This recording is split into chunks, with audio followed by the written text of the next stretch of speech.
Hello friends, K12 to Kanyakumari day 2 ఇది. మేము రామేశ్వరం నుంచి ధనుష్కోడి వెళ్ళాము. ధనుష్కోడి టు తిరుచందూరు టు కన్యాకుమారి వెళ్ళాము. ఆల్మోస్ట్ 300 కిలోమీటర్స్ కవర్ చేసాము. ఈ 300 కిలోమీటర్స్ జర్నీలో కొన్ని పిక్స్ తీసాను. ఆ పిక్స్ మీకు చూపిస్తాను అనమాట. ఎర్లీ మార్నింగ్ మేము 5 స్టార్ట్ అయ్యాము.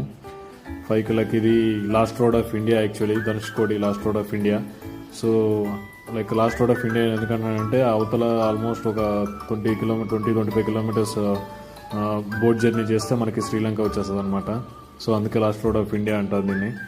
సో కొన్ని పిక్స్ తీశాను, బైక్ పిక్స్. అండ్ నాకు బ్యాక్ సైడ్ కనిపించేది శ్రీలంక 25 కిలోమీటర్స్ బ్యాక్. సో ఇది నా బైక్ పిక్ అండ్ మా గ్రూప్ పిక్. ఇది sun rises, actually sun rise చాలా బాగా నచ్చింది. సన్ రైజ్ పిక్స్ తీశాను. అండ్ దెన్ మాతో పాటు ఒక రైడింగ్ గ్రూప్ వచ్చింది, అందులో ఒక బైక్ పిక్ తీశాను. ఇదే హోండా 1200cc. ఇది సూపర్ ఉంది బైక్ మాత్రం.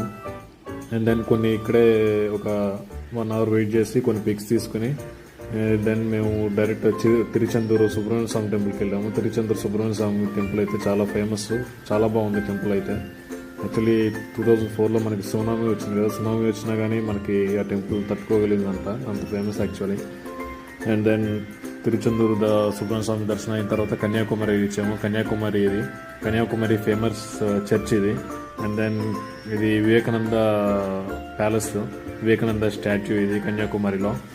సో యాక్చువల్లీ నేను ఒక పిక్ తీసుకున్నాను. నాకు బ్యాక్గ్రౌండ్లో ఆల్మోస్ట్ 3 సీస్ కనిపిస్తాయి, bay of Bengal and Arabian sea, Indian ocean. కొన్ని పిక్స్ తీసుకుని అక్కడే కన్యాకుమారిలో